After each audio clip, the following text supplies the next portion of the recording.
Binabalikan na ni Ombudsman Jesus Crispin Remulla ang mga kaso kaugnay ng bilyong-bilyong pisong Formally scandal. Kaugnay ito ng pagbili ng overpriced umanong medical supplies sa gitna ng pandemya noong Administrasyong Duterte.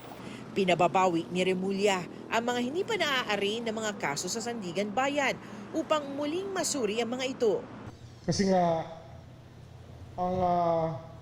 ang gusto ko kasi mangyari talaga, when we file the information with the Sandigan Bayan, ready for trial na lahat.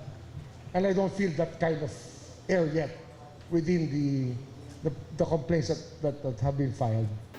Sa ngayon, hindi bababa sa 4 na kasong nakasampa sa Sandigan Bayan kaugnay ng Formally.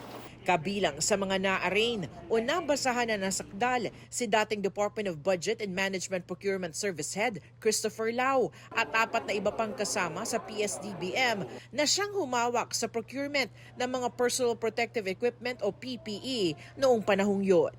Nais ding makausap ni Remulla si dating Senador Richard Gordon na naging chairperson noon ng Senate Blue Ribbon Committee na nag-imbestiga sa issue. Matatandaang sa draft partial report noon ng Senate Blue Ribbon Committee, inirekomendang isama sa kaso si dating Pangulong Rodrigo Duterte.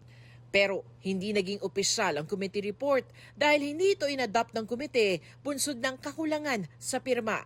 Kung may makita sa re-evaluation, pwede bang masama sa mga kaso si dating Pangulong Duterte?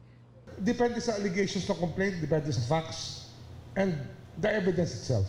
Siyempre, yung allegations niyan will point to a positive role in the controversy. Pag meron siyang positive acts na ginawa, then we will look at it. Titignan natin ang evidence.